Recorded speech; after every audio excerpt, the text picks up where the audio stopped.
Ladies and gentlemen, welcome back. We hope you enjoyed lunch, and most importantly, we hope you were able to use that time to nurture and foster brand new partnerships and, of course, collaborations that will help bring our mission to the future and, of course, be successful.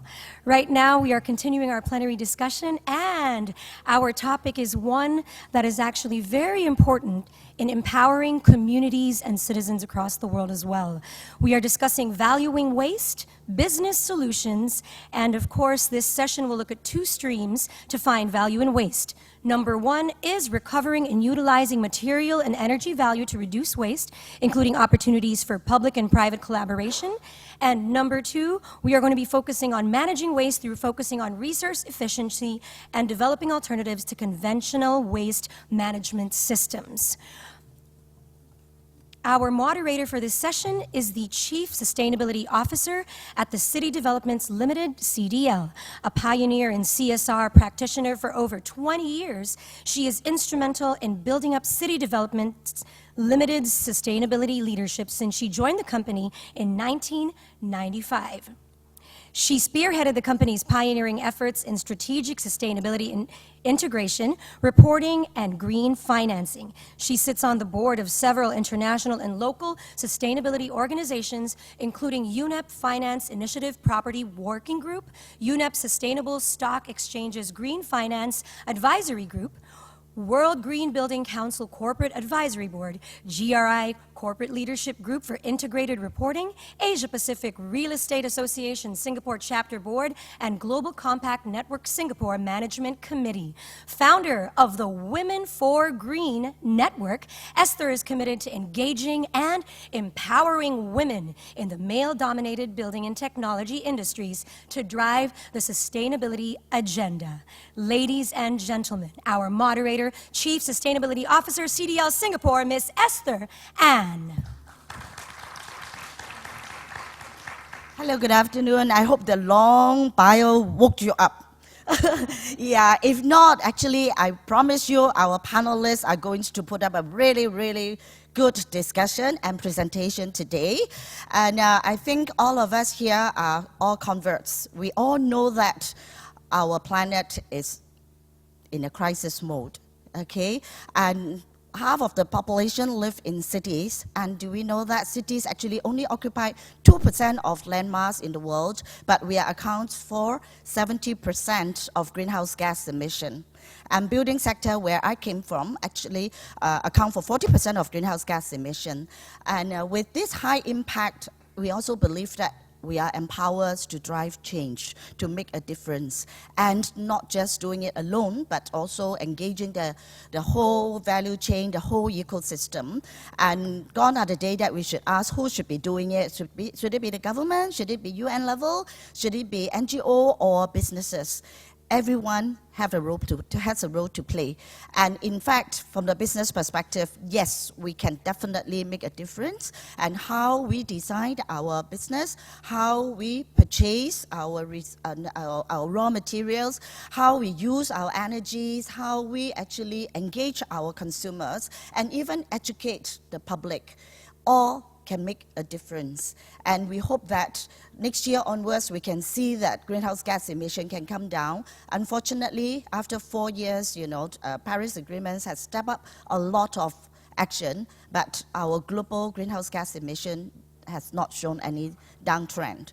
And on the contrary, temperature and sea levels are on the rise. So I hope that today the panel will share some light on how businesses can really step up, and we have a wonderful panel. But before I call upon them, I want to call upon a very lively presenter, Janet Salam, and she's going to share with us the very amazing low carbon challenge and showcasing some of her last year's positive impact deliverable, and she's going to announce the exciting launch for the next challenge. And without further ado, Janet, over to you.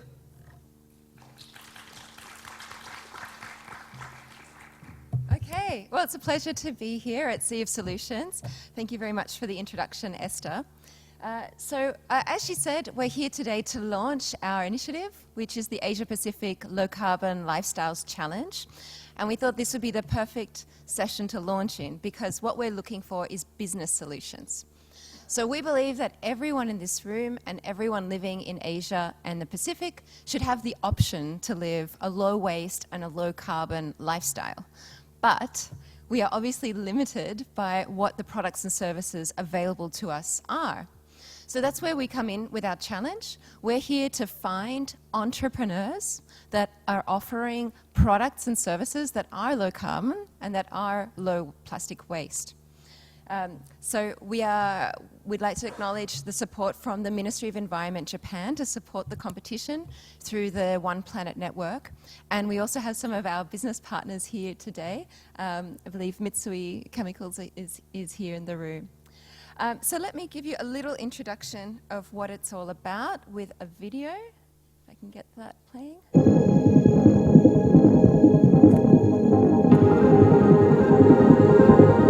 We come from Asia and the Pacific.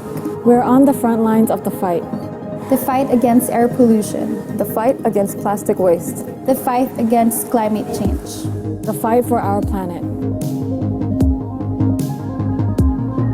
We are making change happen. I'm Bonnie. I'm reducing plastic waste in food delivery.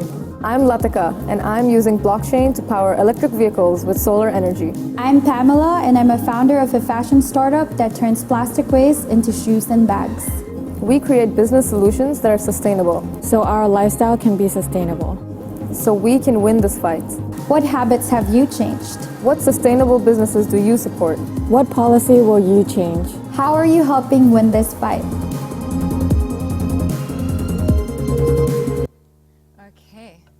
So those are some of our winners from last year. And today we're launching the call for applications to look for the 9 winners for this next year that we're doing the competition. So we have 3 categories. One is plastic waste prevention. The others 2 are low carbon mobility and clean energy solutions. So that can be either energy efficiency or renewable energy. So the activities. How does our competition work? Well, we have 5 components. I didn't bring my glasses. Okay, this will be fun. So the first part is the seed funding. So all startups really need a little bit of cash injection. So we offer grants to help those startups at early stage get off the ground. The second thing is our startup bootcamp, where we provide training for the entrepreneurs on investment readiness so that they can start to attract investment, as well as learning about low carbon lifestyles, digital marketing, and entrepreneurship. Third thing that we do is we help them out with high quality multimedia products. So they've got to get online with high quality digital multimedia products. So we work with film crews to get them a professional and glossy look for their products. Fourthly, and most importantly for us, is that we help them measure the carbon footprint reduction.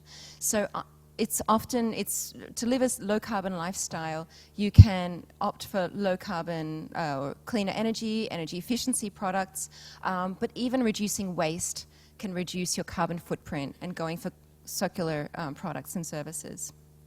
We bring scientists to the table to help them crunch the numbers, and that way they can also communicate to impact investors about their impact on climate change. Lastly, policy engagement. So we work with them to learn from them what the enabling environment in which they operate looks like, what kind of policies are helping them as a green entrepreneur trying to produce a business solution, and where they're actually already supporting the implementation of the policies that we're working with governments on. So this link between entrepreneurship and sustainable circular economy policy is quite important to us. So that's it. I'll finish off by just showing you a few of the examples from last year. And if you know of any startups out there that might be interested to apply, the link will be circulated in the app of the Sea of Solutions, and we'd love it if you can help spread the word. So last year, in the plastics category, we had 4 winners. One was looking at reduction of plastic waste, so just not making it happen. So I have here, it's called Manicare. And they are in the female hygiene product sector. So if you'll bear with me, I'll show you what a reusable pad looks like. They've decided to make them beautiful and make them out of reusable and biodegradable cotton materials. And that's a startup in Samoa where they have very limited waste management capacity, and it's also very expensive to bring in the disposable pads. So they're good for the planet and they're good for women. Second one, if you do need to have disposable plastic, why not make it edible? So another startup is producing edible packaging. I don't know if you can see this, it's quite see-through. But it's very strong packaging made from chitosan, from crab shells, and that is a startup in Indonesia. So if the plastic waste does end up in the ocean, well, that's where the crab shells came from. But if you do need to have plastic and there is plastic waste and it needs to be recycled, you need to have a product that you can make out of it. So that's where the green composite helmet comes in. So this is another startup in Indonesia that uses pre-consumer plastic waste to make a super tough plastic for helmets. So good for your safety and good for the planet. So these are the types of solutions we're looking for, anything that helps consumers be part of the solutions for ending plastic waste and marine litter. So with that, I'd like to thank you all and hope that we can talk more about how to take it forward. Thanks, Esther. Thank you. Okay, thank you, Janet. Definitely the young people will provide innovative solutions. And now I would love to call upon all my lovely, wonderful panelists. And they are all from diverse background and from large conglomerates, from, to wonderful Vivi, your job is beautiful. And then from Paula. So one by one, they are Sarah Ram, or Vivi in short. She likes to be called Vivi. And she is the Senior Project Officer at the International Union for Conservation of Nature, IUCN, amongst many of her other various appointments. And Mr. Atif Asfanat, Head of Strategic Policy Development at True Corporation and Director of Sustainability and Good Governance at the CP Group in Bangkok. And Selina Sarafan, Corporate Affairs Director at Tesco Lotus, and Paula Cortes, the Indonesian Country Manager for the Plastic Bank. So all of them will have 10 minutes presentation, and for the audience to have a better understanding of their role and their organization and what are the strategies that they are using to embrace sustainability into their business. And the order will be following where they sit now. And well, the stage is yours, Vivi, from IUCN. Yeah.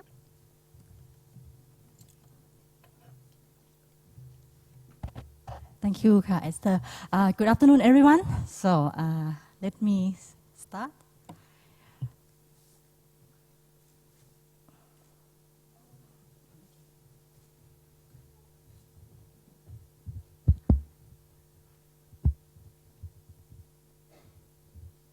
So before I start, I would like to ask you a few questions. Maybe I can start asking you a question now.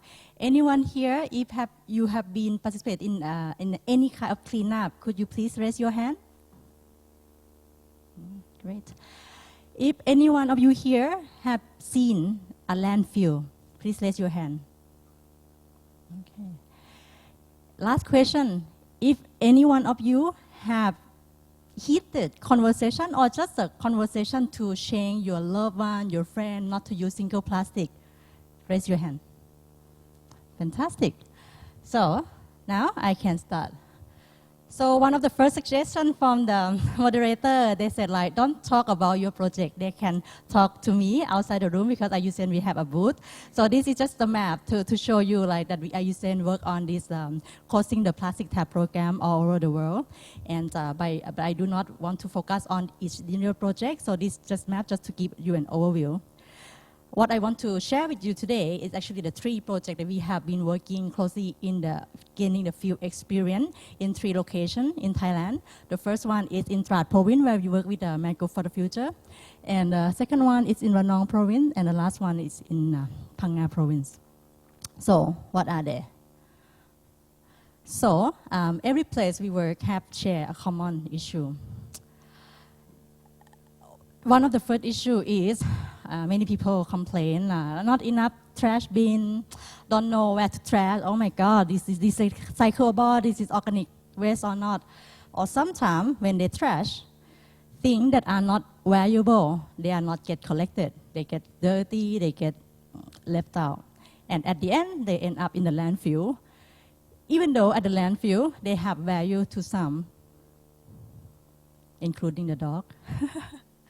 And this is a picture from Trat that this facility just built last year. Before that, everything from the household or anywhere, they just end up directly in landfill. So the municipality, they work to get out all the plastic to prevent them in the landfill. And this sea of solution event very important because I learned yesterday that the leaches from the chemical is very bad.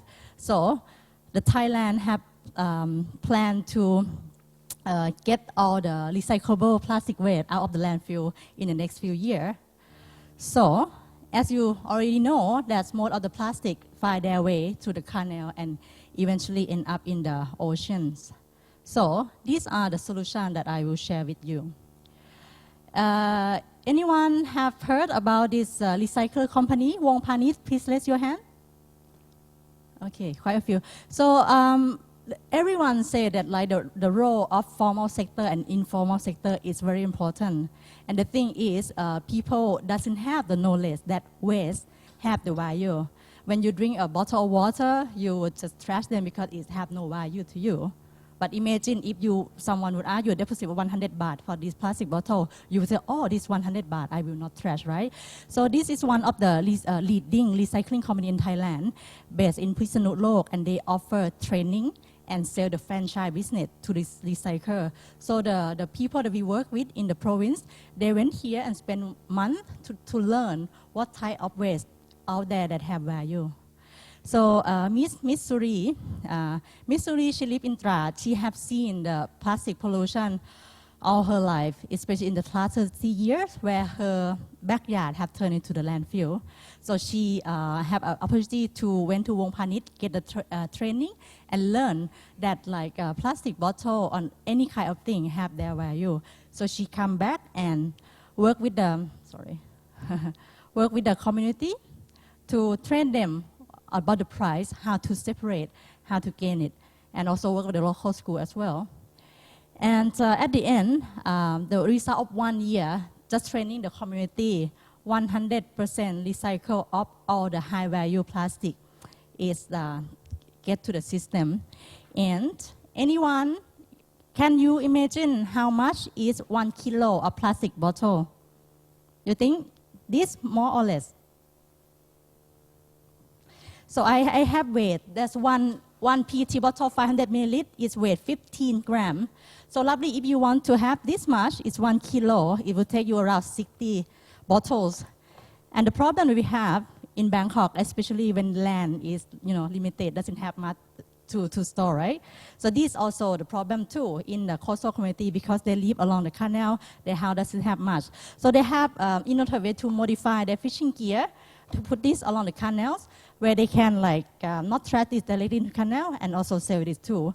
The value is not much, but what they get back is that the canal is cleaner and that the community promote tourism as well. So it's like kind of win-win situation for everyone. And yeah, so all type of things, glasses are being recycled. And we also got support from the Sweden Embassy as well, so that we have shown that by using the concept waste is gold, it's really work. Because when people see that this have value, they will not trash it. And the second project that I want to share with you is a new collaboration that we got support from the Coca-Cola Foundation. We work in Koh Yao Yai in Phang Nga. So it's the same thing too. This is in the island where it's really hard to get all the plastic recyclable back to the mainland because the transportation cost is really high. So the volume is very low. So what we do is we work with the community leader and the health service person to tell them okay, this plastic have value. So collectively, working with almost 3,000 households, in the past 6 months, we have managed to retrieve back 60,000 tons of plastic bottle back from the environment. Otherwise, it ends up in a landfill, get burned out. And the last one that I really want to share with you is a new project under the MAR Plastic, the 3-year program. And we have funded an NGO from Switzerland called Jan and Oscar Foundation to show us what is circular economy, how is it work. So the project will start soon, but the Jan and Oscar have been doing this work in Ranong for many years. So what they do? So this means the team. They also went to Wong Panit to get the training as well, and they train the community and the kids to know the value of waste. And you have like a people to work, talk directly to the coastal community, especially using the Morgan, which is a sea gypsy. They work in 3 islands in Ranong province. And like in the past, just in this past month that they just started, already collected 3 tons of plastic back to the mainland for recycle. But what's so special about this? Because now we're having heard about upcycling, right?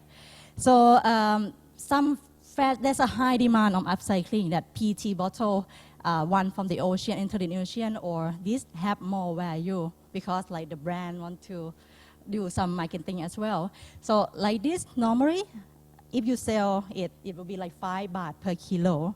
But with high-end consumer who care about traceability, that could willing to cover the cost about transportation, the price can go up to 10 times 4 or less. It depends on the market, right? But I think what we can see now that business is starting to care about the ocean pollution and then try to find the source where they can get this thing. And with the last slide, even this plastic bag can give you 5 baht per kilo. If you just don't trash it. Okay, that's all from me for now. Thank you. Oh, sorry.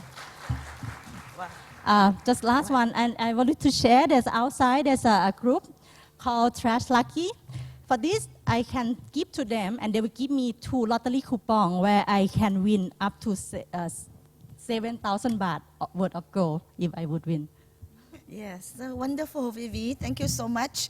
And you look at all the happy faces. Seems like the community is really enjoying, right, to help to save the planet. And well, let's listen to another perspective. And the CP Group is a huge conglomerate, as all of us know, with very diverse business area. And now I would like to, invite Atip to share how the companies have got onto the sustainability journey, and also especially on the waste management side. Thank you.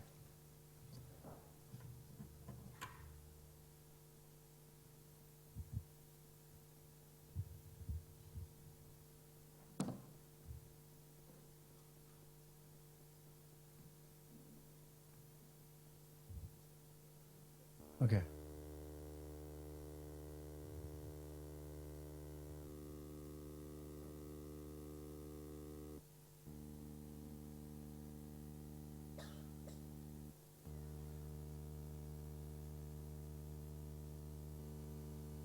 Okay, so I'll be making a quick introduction on CP Group's sustainability policy, because everything that we do, including the plastic waste policy, is part of what we do for sustainability. So about 3 years ago, we formed our sustainability group, which was led by our now CEO of the group, Kun Subachai Jerawanon, and he came up with this guideline where we divide all the activities that we do for sustainability into 3 groups. We have heart, health, and home. So heart is would group all the items that are related to feelings, more emotional part, and health is where we have social and economics items, and home is where we put the items related to the environment. So what we do for plastic waste would be categorized in the home category, okay? And and my work in particular. So CP is a large group, and we have a lot of divisions and people. We have hundreds and thousands of people working on sustainability. So what I'll be trying to do today is to group, to actually summarize the whole picture together, okay? And I'll tell the story from my point of view, the area of work that I'm tasked with. So, so about 3 years ago, when we started the sustainability group, we also part of the strategy that we did was we revolutionized our supply chain, and in terms of the raw materials that CP Group purchased, we have fish meal and corn and maize. These are the two really large materials that we buy. And at that time, there was a lot of issue on the fish meal. So, so Kun Supachai, our now CEO, stepped in, and he made several changes, significant changes to the way that we would buy fish meal. So, so first we stopped buying all the fish meal that comes from bycatch, and now we're using only a byproduct. And we also introduced traceability, and we put in requirements that all our suppliers have to take into account the human welfare of the workers, okay? And in addition to that, at that time, when we were working out our fish meal supply chain, we got into contact or we were involved with the coastline communities, and that were actually in discussion to come up with a solution that would be agreed upon by CP and the government and those guys as to which way we would move forward. And that's when we started launching several projects into community development. Okay, so we put quite a bit of effort into R&D to come up with technologies that would help the local fishery communities, and we also helped them on several of their community development projects. And that was when we started getting involved with plastic waste. About 3 years ago, it was not such an issue back then, but last year and this year is when it started becoming a concern. Okay, so that would be, and through the discussion with the local fishery community is where we started our first work into the plastic waste. So,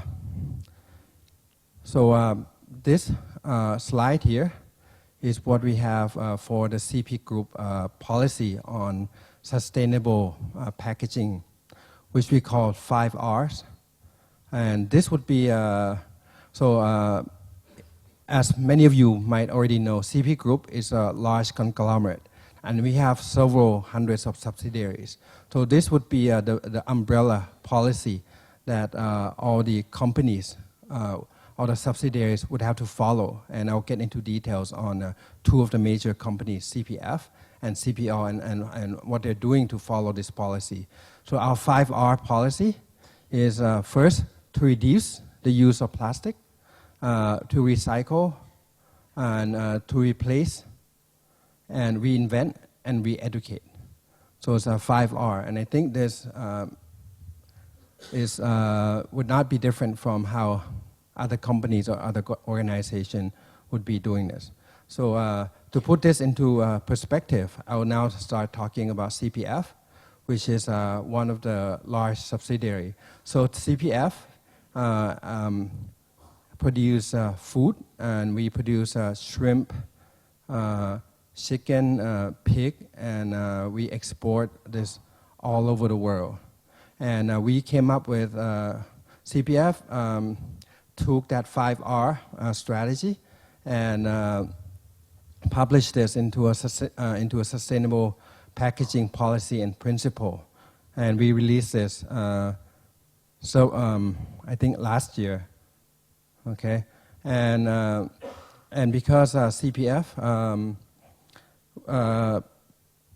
is in, so in order to, the process of manufacturing the food for CPF actually is a long process and goes all the way back into producing feed for an animal and farm, and then all the way to producing food for human being, and we actually own some retail store, which is CP Fresh Mart.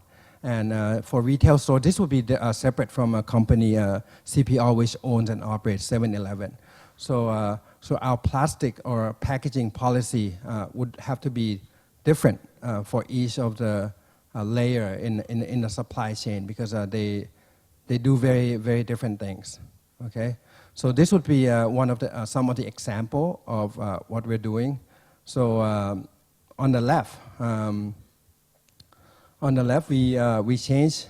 It's really hard to see the slide from here, but we changed the packaging from multi-use to something that we would use once, and we can keep reusing, and also use a lot less plastic material.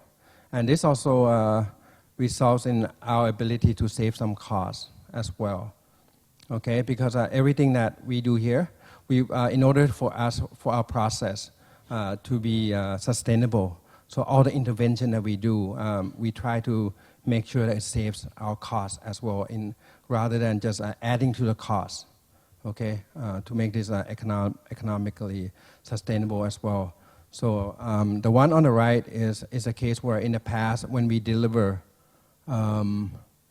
shrimp, we use a plastic container or bags that we would dispose, but now we use a reusable cart or a box that we can keep reusing without generating any more waste.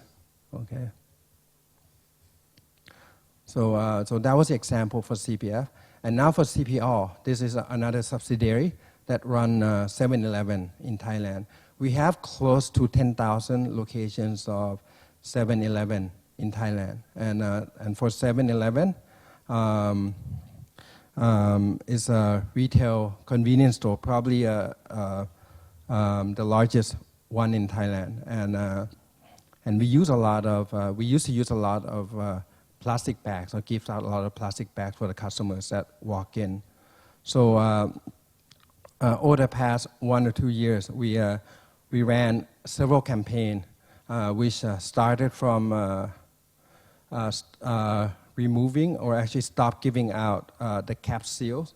So several years ago, I'm not sure how long many of you have been in Thailand, but if you have been in Thailand for a long time, you would notice that the water bottle in Thailand would have a plastic wrap on the cap.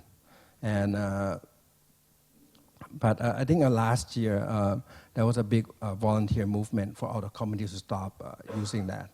Okay, and in addition to that, we also start running several campaigns to stop giving out plastic bags. We have tried several methods, both opt-in and opt-out, and we learn the hard way about the experience and difficulty of re-educating the customers, because even though we think we're doing good things by not giving out plastic bags, but actually many customers are not quite happy. Okay, so sorry. So this actually, the project that we started, Stop Giving Plastic Bag, was actually started in an island on to the south of Thailand. It's called Got Lanta. And actually this was a community organized effort where community of this island were actually mostly foreigners. It will be interesting when you go to a community and an island, and the community leaders are actually foreigners, and they are owners of hotels and restaurants, and this island had a big problem with landfill overflowing, and ran into legal issue of actually removing or moving the trash out of the island, because I think there's a lot of regulation in Thailand where if you want to move something out of a landfill, and it's illegal because legally trash is considered to be something with value. So if someone wants to take something from the landfill, they need to pay for the government. They cannot take away trash for free, or actually they. So a lot of issues like that, and even other problem where Seven tried to put out recycle trash bin, 3 different kinds in front of 7-Eleven, and along with a lot of the foreigners who own the store. And then we found out actually the hard way that it doesn't matter what you do, how well you actually use the recycle bins, but when the truck comes, everything gets thrown into basically the same place. So the effort that we do still needs to be followed by the local government and actually the central government as well. And I think we need that to be in place. But anyway, so this was actually suggested by the local community in Got Lanta, who are foreigners, that 7-Eleven stopped giving out bags in the whole island. And we started from that island, and it was actually quite successful because I think because most of the customers are foreigners and they're used to this. They're from Europe and they're used to this. So we thought we did really well, and actually we did really well. So we start running and expanding this campaign outside of the island. And you may have seen that now we have a campaign where if you don't take plastic bags at 7-Eleven, then we would donate money to the hospital. I think the money goes up to, because I cannot read the slide, the money might go up to close to 150 million baht now that we save from not giving out plastic bags. And the money that we put in is not just the saving that we get from not giving out plastic bags, but also we also put in additional of our own money as well. So this campaign, actually international, it gets both good and bad press. In terms of good, everything, I think everyone in this room would appreciate this campaign. But many of the customers actually, we need to be re-educated. And that's why in 5 R's, re-education is actually, would be the last item or the first item, but for us, it's the most important item. Okay.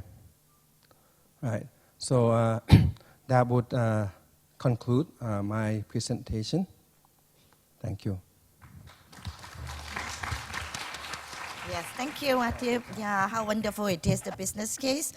Doing well financially, saving costs, and also doing good for the environment and the community. Yeah, so the next one who is going to share the business case of doing good is Selena, who's the Corporate Affairs Director at Taxco Lotus, and approaching it from a different business perspective and a different core business. Over to you, Selena. Thank you. Hi, good afternoon.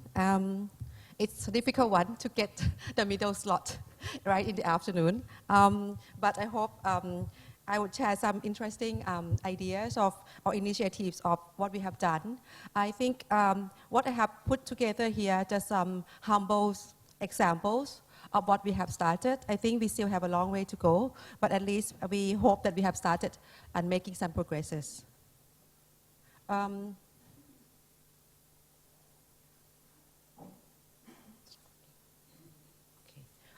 I just start by giving you a brief overview of why we're doing this and what is our sustainability plan? Basically, Tesco Lotus is a part of Tesco Group, as you know, a retail conglomerate, basically the largest supermarket in the UK. In Thailand, we have about 2,000 stores serving about 15 million customers a week. And that's the scale that we are talking about. Being a retailer, I think there's an opportunity because we are in the middle of the supply chain. Basically, we source products from manufacturers where we can influence some of the manufacturers. And at the same time, we are in contact, direct contact with consumers whom we believe we could engage and hopefully influence them in doing something good. Basically, we have also set out a clear sustainability plan a few years ago as well. We named this plan the Little Helps Plan. We like to be humble. We don't think that by talking big is going to help us going anywhere, but little actions every day embedded in every business transactions that we are doing, it's more important. Hence, the Little Helps Plan is where we are. And we have 3 areas of opportunities we want to do to improve sustainability in this world. Firstly, of course, we talk about people. We want to help our people to get on. We are actually one of the largest employers in Thailand and one of the largest employers in the UK as well. We're talking about a direct employment of 50,000 people in Thailand, helping them to get on. Having sustainable life, sustainable living is crucial to us, but we're not going to touch on the people part today. The second part is, of course, products, because we source products for resale to consumers, and where the product come from is very important, and where the products end up is also very important, and we're talking about packaging. Today we'll talk about packaging, but actually the work we are doing is from end to end, starting right from sustainable sourcing, no deforestation, up to have a healthy options for consumer, down to having no food waste, and obviously no plastic packaging as well. That's the dream. Last but not least, we're talking about places. We have stores and outlets everywhere in Thailand, almost in every provinces. So it's important that we are good neighbor to the communities that we are living in. And underlying that, of course, we have things on climate change, cybersecurity, food safety, and etc. Those are the 3 areas that we have been working on. But today, I just want to give you real, tangible examples of business solutions to plastic. First of all, I just want to start with our plastic or packaging mission first. In Tesco World, we believe in the strategy called closed loop. Closed loop is where we want to still using some packaging when necessary, because we cannot avoid having packaging to protect the quality and safety of the food, but at the same time, whenever we use them, making sure that they get reused and get returned into the system and reused again. So closed loop is the ideal world that we want to build. We have done some work on closed loop packaging.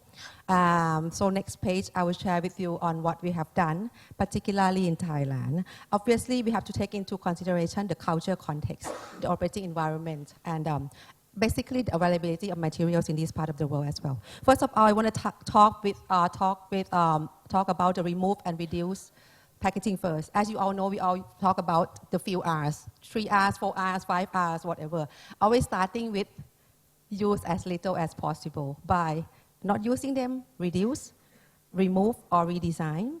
I'm showing you 2 examples here. One for consumer end, the other one for the production end. For consumer part, we know that we all are addicted to having plastic bags to put everything in, from taking salad from the salad bar to buying pork, fruit, vegetable to the bakery items. So what we have introduced in last year is having a procedures for our colleagues in the store to allow consumers to bring their own packaging, like the plasticware or plastic boxes, to take the food from the supermarket.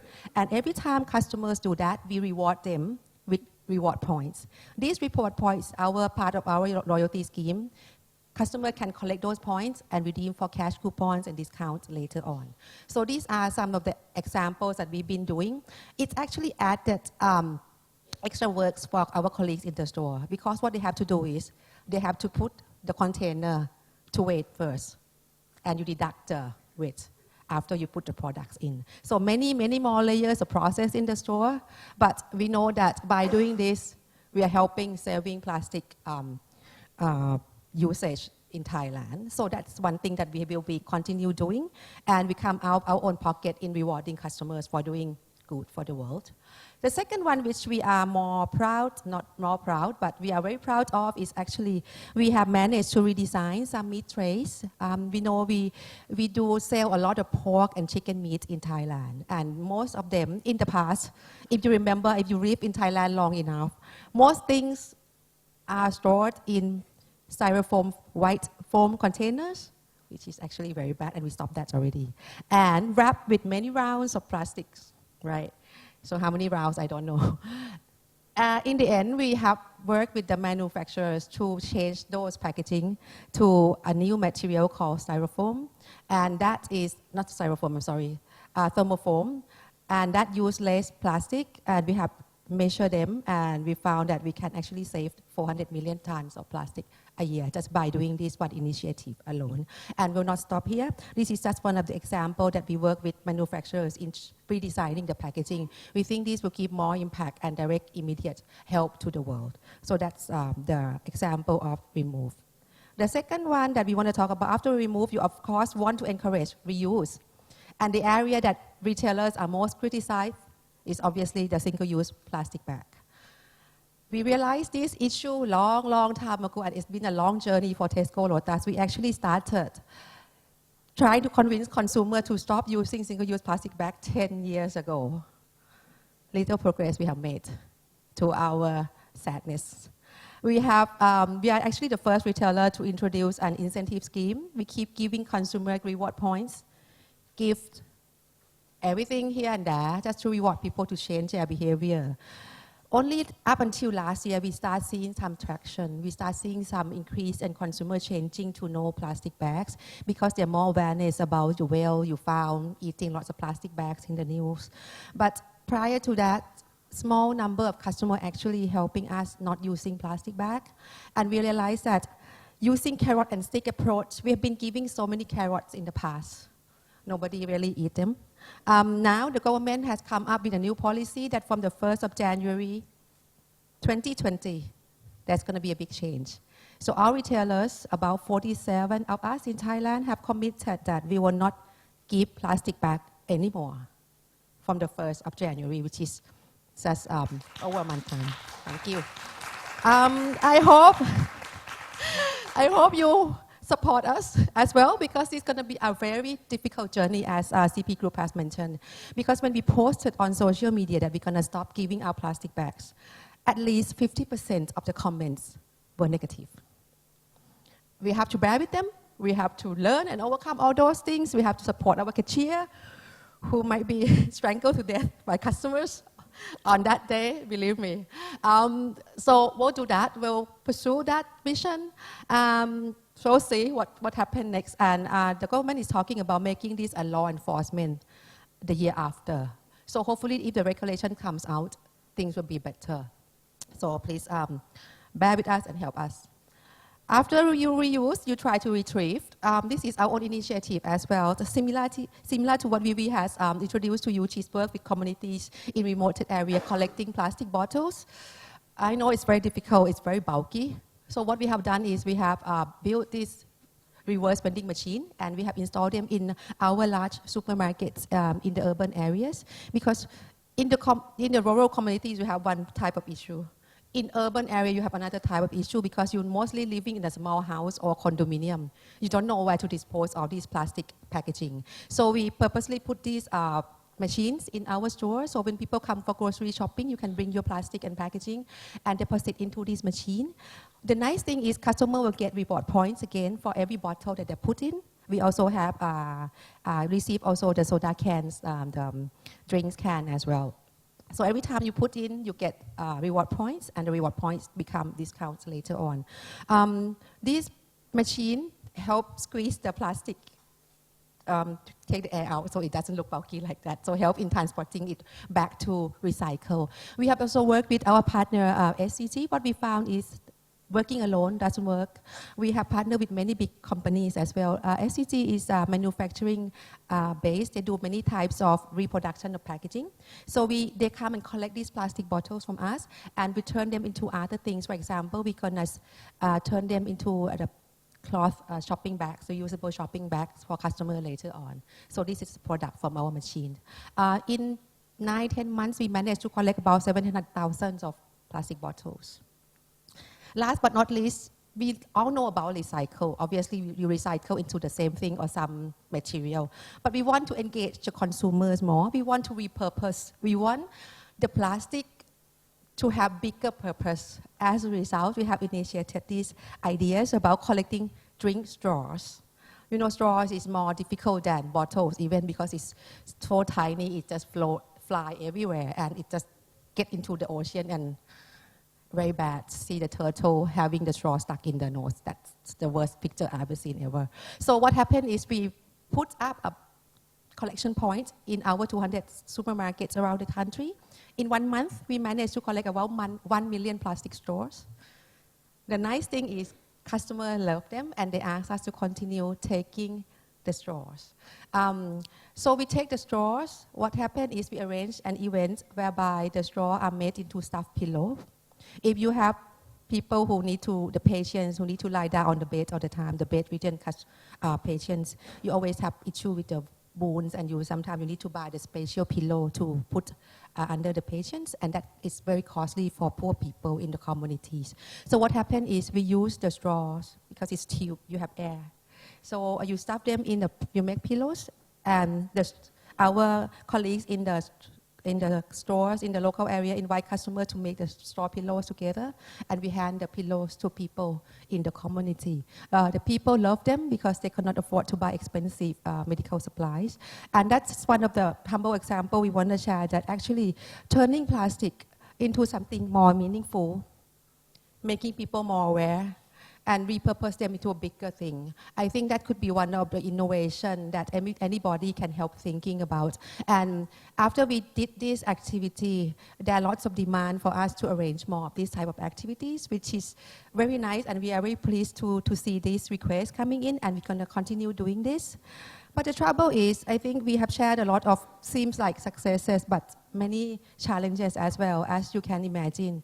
The things about Tesco Lotus is, even though we have so many stores as collection points, we don't have logistic providers who could help shipping all these different materials to the right places. That's first thing. The second thing is, we're still trying to find where we should take care of the straws that have different shapes and sizes that are not fit for the pillows. To make the pillows, you need one type of regular straws. If you have bubble tea straws, you know, the big hard one, or the UHT milk straw, the very tiny one, those we cannot turn them into pillow for the patients. So what you do with those? We still keep them. We don't know what to do with those things, and we're still trying to find people who can help taking care of these straws in the most efficient and environmental friendly way. So having production sites or people who can help getting rid of them in the proper way, also an issue in Thailand. And last but not least, availability of materials in Thailand is not always the dream of any retailer, because you want to change the material, but you end up don't have any option to change to. So, and of course, cost of the new materials is always much, much higher than the existing materials. So many challenges, but we cannot stop dreaming. We have to keep dreaming, keep doing, and hopefully we'll have Thailand moved from the 6th place of plastic waste in the ocean to somewhere low on the table. So that's the end of my presentation. Thank you.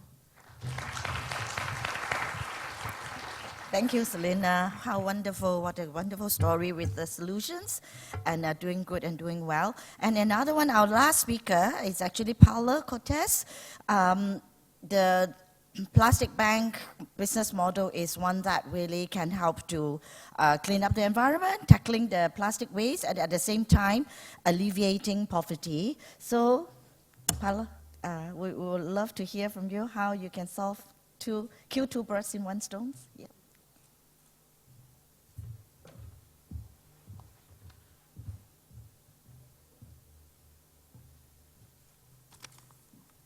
So first of all, thank you so much for this opportunity to speak in front of everybody, and thank you for the introduction, Esther.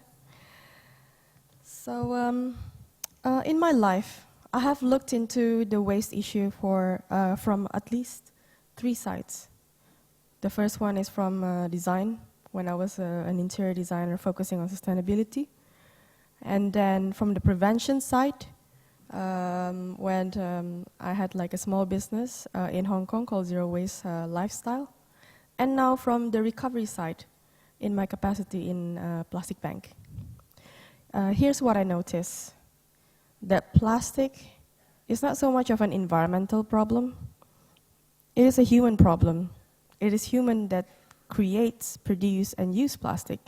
And therefore, plastic requires a humane solution. So I'm going to focus my presentation more on the human, socio-economic side that is, and solution that is available to me in my capacity as a country manager of Plastic Bank. In Plastic Bank, we recognize no waste, only valuable, discarded material currently polluting our environment. We humans produce 359 million tons of plastic in 2018 alone. Only a fraction of these gets recycled, unfortunately. The rest is discarded after mostly single usage, creating a loss of opportunity worth 55 billion US dollar. But you know, we all know the sayings, one person's waste is another person's treasure. Apparently, the world's waste is a treasure for 140 million people whose lives depends on collecting plastic as a source of income, including me. But here's the catch. Unlike me, most of these plastic collectors are living in abject poverty. I believe I'm one of the very lucky few. And this is because the traditional market price for plastic is too low to create a meaningful ascent from poverty. Low market value of plastic is at the core of the abysmal recycling rates, especially in Asia. Plastic Bank aims to transfer as much value as possible from that global opportunity into the hands of underprivileged individuals who are the actual collectors of plastic from the environment.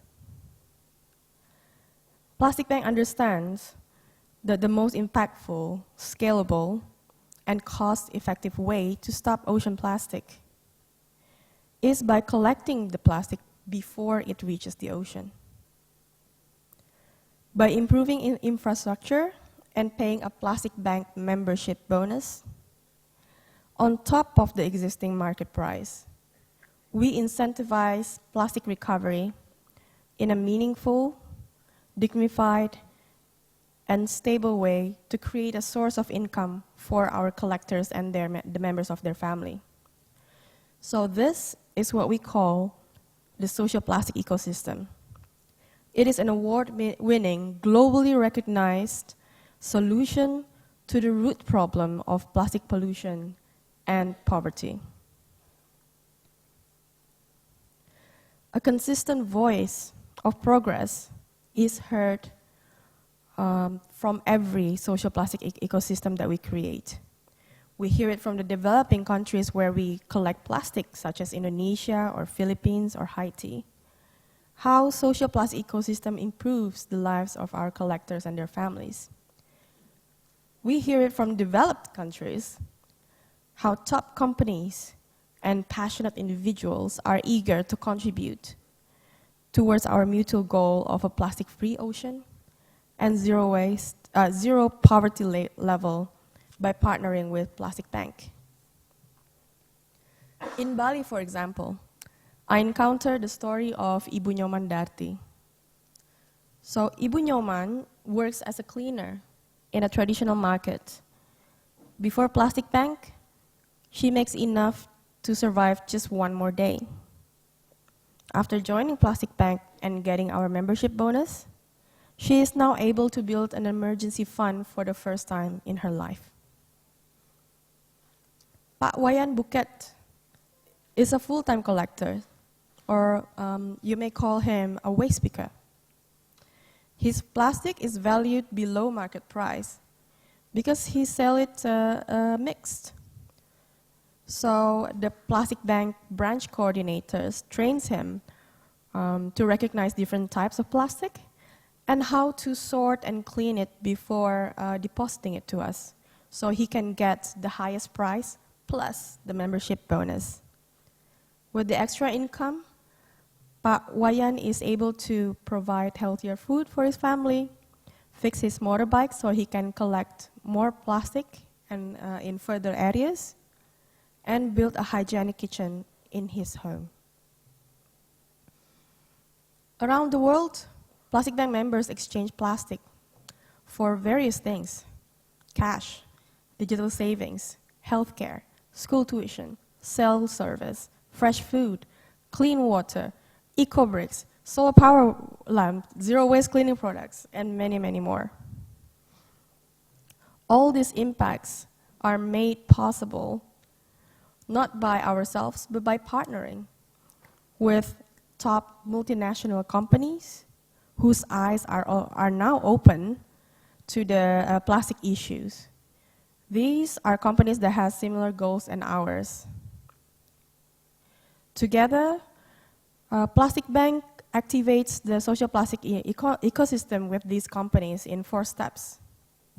First, we build plastic collection infrastructure where there is none, or we enhance the existing informal sector. Second, we enroll and we invite the communities to exchange plastic with Plastic Bank digital tokens. So this is not cryptocurrency. Plastic Bank digital tokens is basically a digital voucher that is backed by real assets in US dollar.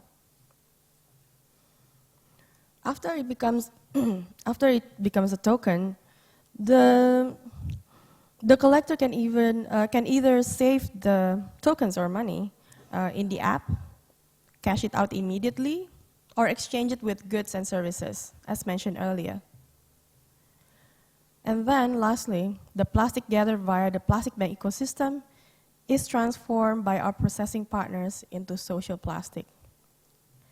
And this is how plastic becomes a resource for developing nations via Plastic Bank. Social plastic itself is not just an industry standard manufacturing feedstock, not just flakes or pellets. We call it social plastic because it socially improves people's lives in a meaningful and quantifiable way. This social plastic is then transported into our client's manufacturing facility to produce environmentally conscious and socially ethical products, from pillows to reusable bags to surfboards to all kinds of packaging. And to kind of like wrap it up, all of this transaction created in the social plastic ecosystem happens in the app that is secured by blockchain technology. The app is called the Plastic Bank app. You can try it yourself, find who's the recycler near you, get their location, their names, the price that they offer for each types of plastic. And we collect 27 types of, there are 7 types, but then we divide it even more. So blockchain also provides radical transparency in the social plastic supply chains and ensures safe reward delivery directly into the account of our Plastic Bank members. So this is the story of how social plastic ecosystem closes the plastic loop and up the recycling rate in the particular area where we operate.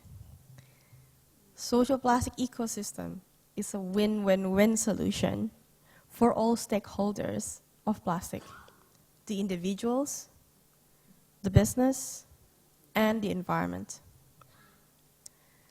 I think the result says it all.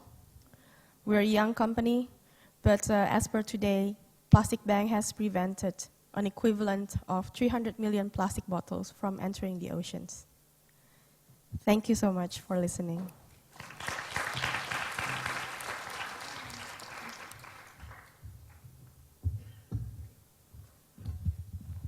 Hello. Hi. Wow. Are you all excited? I think they're really, really not just greeny, but also doing really so good and all that. But I pick up from some common, factors, among all four of your presentation. It's about the human, the mindset, how they really perceive, plastic waste and how they perceive an initiative. I mean, for us as practitioner, we see something that, oh, this is wonderful initiative, but and turn around, it's like 50% people think that is negative. So mindset seems to be the biggest hurdles. So in your opinion and your experience, how do you think, what will be the solutions to change mindset? And now we are talking about climate emergency. We don't have another 50 years to change mindset now. And I mean, all of you have wonderful story. So especially like Vivi, I think you have a lot of dealing with businesses.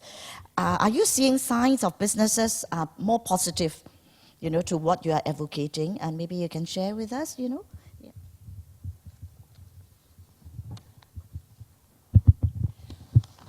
So actually in Thailand, the Pito industry actually employ 500,000 people. So it's very big business. So when we come to this movement of like ban all the plastic, of course, the business actually really interested to do something. Not only it will impact their businesses, but also how they can be part of the solution.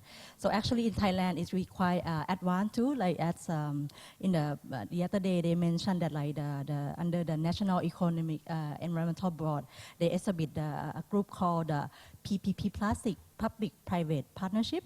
I have bring a shirt. If you remember, you get this one made by Indorama, 12 plastic bottle PTT into this shirt. So in this PPP Plastic, there are more than 18 organizations, mainly the producer, plastic producer, the retail central group was there, CP group was there too, several. So it is second year now that they're starting to join hand, and their main objective actually to promote the circular economy. Atip, you talk about, how you reach out to a lot of people. I mean, 7-Eleven, a lot of people will go there and buy food and all that. And it seems like people's top priority is convenience, right? And how do you change that mindset that they have to probably compromise a little bit on the convenience, bring your own container, or, without straw and all that? What sort of solutions have you, come up with? Yeah. So I'll approach this from a different angle. Because from the perspective of our company, starting from 3 years ago, a lot of these initiatives on sustainability, we took the leadership, as in we did things that we thought had the social need and was good for the world. And even though it's not required by the law, we took the lead anyway. But what we found, this also relates to our supply chain issue. When we start imposing standard, we would only buy certain kind of certified fish meal. What happened was when a company like us decide to take the lead and do something that is above and beyond what the law requires, then we would be the only company that sacrifice, and the rest of the companies, the rest of the firms will still be doing the same thing, and actually came in and took our place.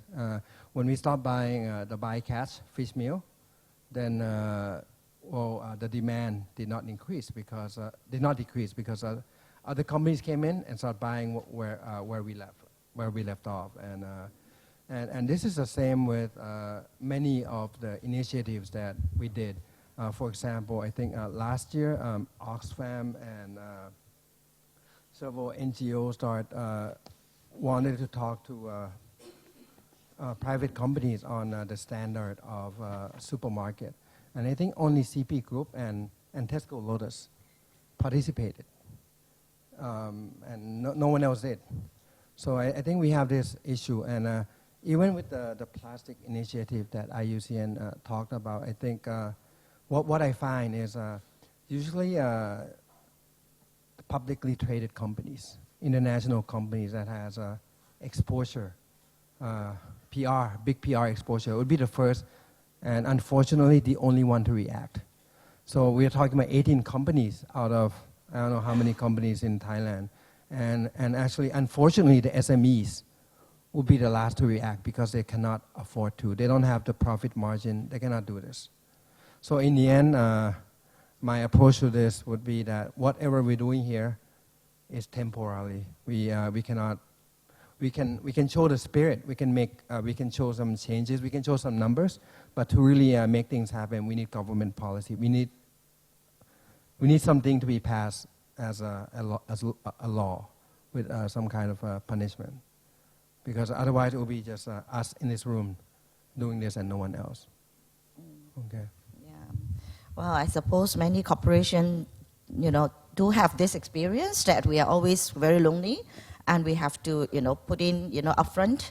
I hate to call it cost. I would like to call it investment, but with a very open ROI, period, payback time, don't know when, but I think someone have to do it and company have to do it. And I think it is also the obligation. And you point out a fact which is very right. In fact, most of the companies in the world are actually SMEs. Okay, the big boys are the one who can afford the resources to do it and all that. So, Selena, just now you talk about how you engage supply chain.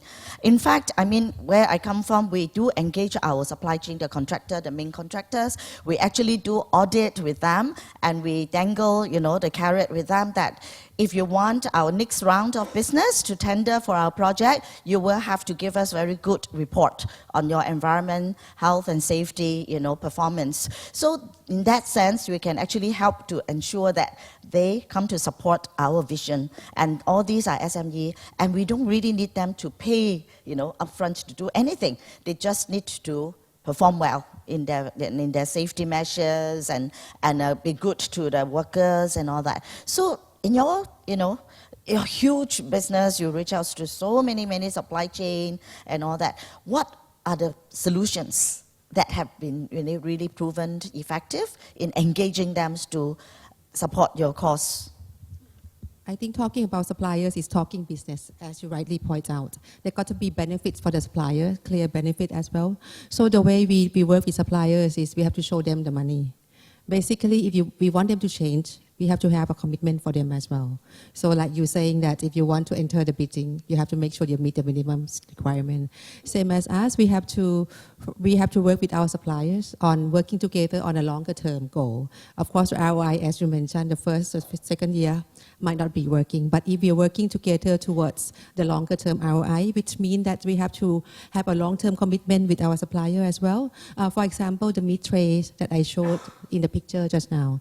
Basically, we have to work with our pork suppliers on the long term, big volume, so they can see the clear picture that if we move to a new packaging with us, this is our commitment for us as well to continue buying from them. The other good example is actually we are now moving into the area of animal welfare quite a bit. We are working on cage-free eggs in Thailand, and that's very difficult actually because we are talking about having all the small suppliers changing their barns and the farming system totally. It's basically they lose productivity by half. And they have to reinvest huge amount of money in building new barns. But to do that, meaning that you have to have a long-term commitment with the supplier so they know that if they invest this amount of money, you're going to be with them, you're going to stick with them, and you're going to work together to promote this new product together. I think one is business commitment. The other one is moving the industry together. As CP points out, that it's very lonely to be the first, and it's most of the time nobody comes along with you. So, but you have to work hard within the industry, find your friends, go together, because if you don't find friends to go together, you're not going to go anywhere. So basically, the harder work than working with suppliers is working with trade industry, moving the industry together. That's where we are actually trying to work harder on working together within the industry. Great. I will ask one more question, and then we'll open to the floor. So get ready your questions, okay? Paula, I heard your story. It's too good to be true. Every happy faces and all that. So, what is your plan that you think you can expand even faster for Plastic Bank? I mean, it is just helping so many underprivileged people to improve their life, and also stopping plastics to go to spoil our marine and human life. So, and you also talk about blockchain and all this technology. Are these technology too sophisticated for your target audience? And if it is such a great model, why has not been growing as fast as we want it to be? Yeah, tell us the truth, okay? So there are two questions basically, right? The first one is how do we expand even further? Well, of course, by partnerships. Well, in terms of expansion, when I arrived in Indonesia to work for Plastic Bank in January 2019, so this year January, we were only collecting 200 kilograms of plastic per month, and now we are at 250,000 kilograms. So in terms of expansion, I think we're not doing too bad. And our goal in 2020 will be like in the hundreds of millions of kilograms throughout the world. So and the key is just one. We need businesses that are ready to commit to the goal and work with us to activate another ecosystem. Indonesia, for example, was activated by S.E. Johnson, Bali in particular. This doesn't mean that we have like exclusivity or something. They just invested in the Plastic Bank system so that we can collect a certain amount of kilogram. That's the goal. And we have to report to them like exactly like where does each kilogram kind of come from. And that's where the blockchain technology comes in. Again, it's radical transparency. But to answer your second question, whether this technology is too sophisticated, actually in our app, even if our collector does not have a phone or only have a basic phone, we can still register them by having like this unique member ID that we auto-generate. So anytime that they want to deposit or cash out or check their transaction, all they need to do is to come to any Plastic Bank branches. Yeah. Okay, great. Any question from the audience? Okay, this gentleman. Hi, my name is Greg, and I'm from Bangkok River Partners. I have a question about the blockchain. I have actually two questions. So, do you have your own proprietary blockchain algorithm, or does it run on something like an Ethereum or a Neo or some kind of smart contract provider?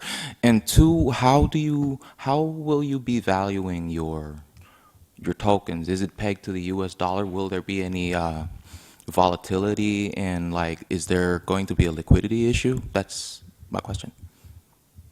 Thank you. Yeah, for the blockchain technology, we actually work with IBM to develop the whole app. So it's pretty good.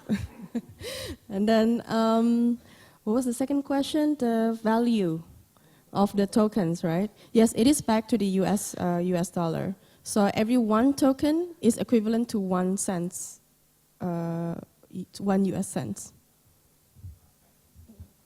Okay, second questions. Okay, this gentleman. Yeah. Hi, thank you very much for insightful presentation. My name is Thanapong Domanim from Fa Long Foundation. I have a few questions to CP and Tesco. Reducing the single-use plastic bags is very good. You've done very good job reducing that. But walking to supermarket, we still see a lot of packaged food, like whole range. What are your plan? Do you have any plan on reducing that for CP and also for Tesco? Any plan on that? I can go first. Yeah, please, Tesco. Yeah. Just customize with me. So I think that certain products you still need plastic packaging, but what we have committed is to make sure that they are recyclable plastics. And our goal is by 2025, all plastic packaging will be recyclable plastics. So we'll do on our end, making sure that they are recyclable. But the other end is, as I said, we have to find a partner and the industry that can get this into recycled. So it doesn't stop here, the buck doesn't stop here. So we start from our end, but we need help from other sector as well to make sure that it gets recycled properly. So that's what we plan to do. Because if you don't take the food in the proper packaging, you end up with food waste issue, which is another issue. And food waste is creating greenhouse effects, as we all know. Yeah. Okay, how about CP Group? Yeah. Yeah, my answer would be very similar to what Tesco just said. During my presentation, I forgot to mention that in 2020, 7-Eleven also will stop giving out plastic bag as well. But what we're doing in terms of reducing plastic, so 7-Eleven is basically a storefront. So first we're focusing on what we can do within our own process, which is stop giving out plastic bags. But in terms of packaging, most of the products come from our partners. So there will definitely be subsequent work with partners, suppliers, who can provide more environmental friendly products and packaging. Yeah. Just now there's a lady in the center. Yes. Yeah. Yeah, my name is Nalini. I come from India. I work with waste pickers, and I really want to congratulate both the big retail firms which has taken such a stand, and also hopefully in January when you get the legislation, you'll have more power to implement it. With the plastic bank, I wanted to ask you whether it is economically viable, or are you getting any subsidy or foundation money to run it? Maybe I can take one more question at the back, that lady in black jacket. Yeah, then we can answer at the same time. Hi, thank you so much for your presentations. My question is for the panel about extended producer responsibility. So there are some governments around the world that are requiring certain companies that import or produce certain types of goods to pay into funds, local municipal funds, as a part of their extended producer responsibility practice. As people who are in the industry, would you prefer for governments to take the stance and essentially force businesses to pay into that fund, or for you to analyze the supply chain within your own respective companies and then come up with solutions to work with government on this? Thank you. Yeah, so who want to take first? Or Paula, you want to say something? Yeah. Yes, but I'm sorry. Can you please repeat the question? I wanted to understand your business model, whether it is looking, are you able to make business out of it, or you need subsidy to support the whole system of the bank? Oh, it's definite. Plastic Bank is a social enterprise, which means we are a full profit company with a social vision. So yes, we can make a business out of it, for sure. Yeah. Okay. The two, food industry and the supply chain, big player. You want to address the questions? Yeah. Okay. I'll try to answer as much as I can understand the question.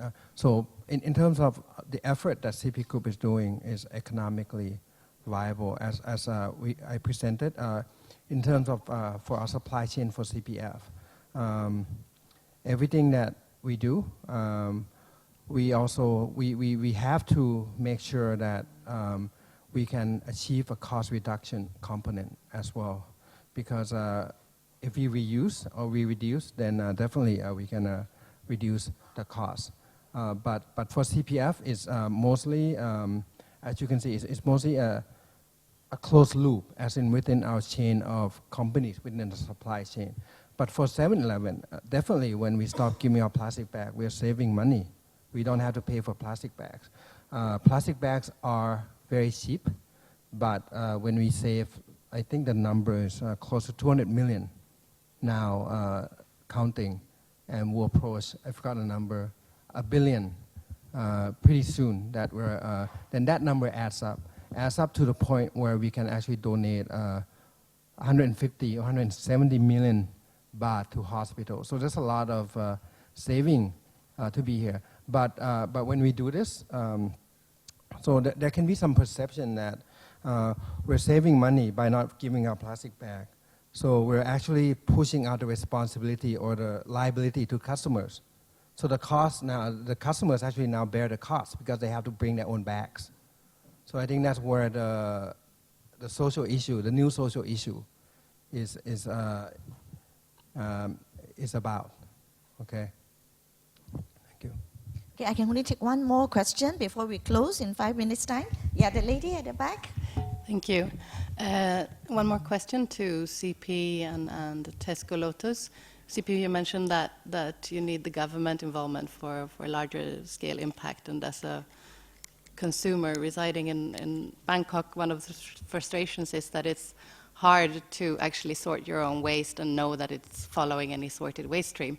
So I'm wondering, given the power of CP and Tesco Lotus being big companies, to which degree are you working with the local governments to put in place waste sorting systems so that to enable this increased value extraction and the recyclability that you talk about from this plastic? Because without it, it's probably going to be challenging to reach the large scale that we need to get to. Yeah. Do you want to take it first? I can take it. Selena? Yep. I would say that not a lot with the government. We just do it by ourselves.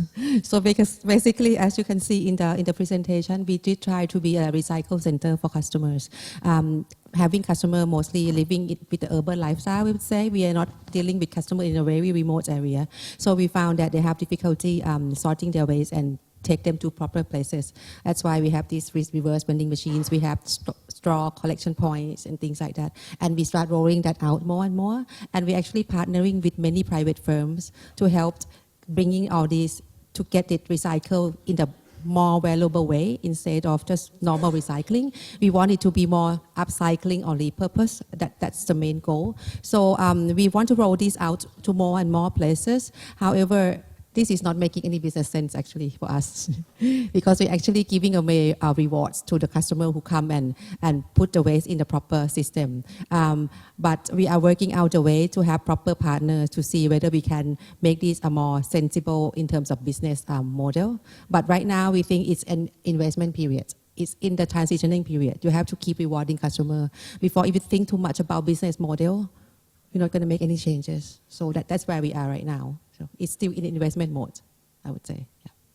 So for us, partnership is one of the most important key success factor, and we partners with international organization, local organization, and local governments.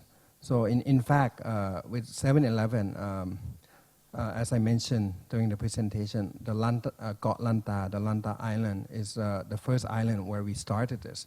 And it was started out as a community project where the community has a big issue of landfill overflowing. And everyone got together. It was led by foreigners who actually own business there, but everyone got together with local government and local business and us. And so I tried to come up with what are the solutions. And it led to us actually stop giving out plastic bags on that island. And we expanded from that project to what we're doing all over the country today. But going back and looking at how that has impacted the island, so we still find out that we're still just one piece of the puzzle. So we're just the business side. We're doing. There's only so much that we can do, and we're just, as I mentioned, we're just one company. And we found out that, as I mentioned, recycle bins. We have 3 recycle bins outside of every 7-Eleven on that island. But when the trash, when the trash man comes to pick up, they just throw everything into the same area. So and we talked. We had several meetings with the local government, and it all comes down to that they need more budget. So it comes down to which they don't have. So So it's trial and error and a lot.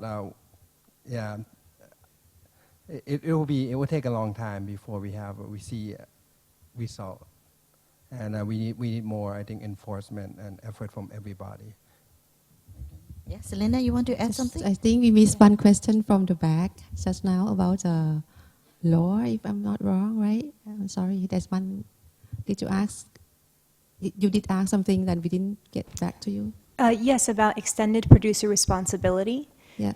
which is a government policy that they're putting on companies, that they pay a certain fund, a certain fee that goes into a fund that therefore manages and finances local municipal waste systems. This has been done in Taiwan, where each one of the companies that either imports or makes one of the 33 different categories of regulated recyclable waste has to pay into this fund that manages the waste systems there and then allows for a relatively effective not only recycling but composting and an incineration process. So my question originally was, it seems like this is becoming a new policy tool in certain areas to kind of essentially put the cost of the product in terms of its waste life cycle back onto the company. And I was wondering if you had thoughts on that, or whether you would prefer, before policies like this come into place, of being able to manage it, this issue in your own right. So what I mean by that is, if the profit margins in your company are large enough that you could pool a substantial amount of funds to mitigate the risk of being the first ones to go out and try and produce something like a circular system. Those are my questions. Thank you. Yeah. Do you want to address it? It seems to be a very complex. Yeah, I understand. I think that's there's some national fund that's being set up in many countries, collecting funds so the government can have a proper recycling infrastructure. The Thai government is thinking about that as well, and they haven't come up with a concrete solution yet. I think the monster is in the details, depending on the details, on the implementation details. I think conceptually sounds right, because the government doesn't always have money to set up proper infrastructure. But details-wise on, how you manage and how much, and also the governance of the fund is also very important, because you're talking about huge amount of money, how you're going to manage that, and it's something that we also think about as well. We think there's a good option, but we have to look at the details as well. Yeah. And another consideration is always think about consumer as well, that we always have to keep costs low for people who don't have a lot of their income. I think this concept is applied in various ways in different countries. And if I could quote Singapore, carbon tax, which has come into force earlier this year, the tax that collected is meant to put back to improve on infrastructure, green building, and to lower the carbon footprint of the infrastructure and all that. But of course, it's like the devil is in the implementation, like Selena said. Yeah. So okay, now we have come to the end of it. But I would like to give one more round to all our wonderful panelists here. I give you a wish, for one solution that you think it will really, really help to raise the value of plastic, turning trash into treasure. What would that wish or solutions that you have on your head now? Yeah, Vivi, you want to start? I think just need to educate people that nothing have no value, that you can give them list of choice where this thing can go from and how you can support the other people's livelihood. So actually, I agree with IUCN because we're companies, we sell products. So re-education is the most important. If the end customers actually has the right mindset and they only buy from companies that actually do good things, so then they would dictate what they buy, and they actually will shape how the companies perform. And the companies that do good things will be rewarded. I think so. This is basically the same like what CP and Tesco is doing. When we buy products from our companies in our supply chain, when we put restriction, so we only buy from companies that would do good things, would follow standards. But if the end customer who goes to the supermarket, or customers who actually pay money, the end customer actually would adopt the same practice to everything that they do in life, then we don't even need any laws in place. Thank you. Yes, Selena? Yeah. I think we're on the same page, the same line. Consumer understanding and understanding is critical, and willing to change, to sacrifice a little bit of convenience for the longer sustainability. Yeah. Great. Paula? For me, it's pretty simple. I wish for more partnerships from businesses, from governments, from individuals, so we can expand our solution faster. Everybody, everywhere. Indeed, you can see our panel all display this SDG logo, and indeed SDG partnership number 17 is really partnership. With partnership you can amplify your ideas, your resources, and the positive impact. So with this, please join me to thank our panel and for all the insightful and positive thinking. Thank you. Thank you for being so attentive too. Thank you. Thank you very much once again to our moderator, Ms. Esther An, and of course to our amazing guests and speakers for sharing their knowledge, experience, and inspiration on the new plastics economy. Now, the government was mentioned many times, policy change was mentioned, and today, again, we are emphasizing the power of partnerships. This morning we heard from the youth, we just heard from the private sector, and up next, when we return from the coffee break, we will be talking about and exploring government solutions to marine plastic pollution. We'll see you back here in 15 minutes. Please enjoy your coffee break and create wonderful new partnerships.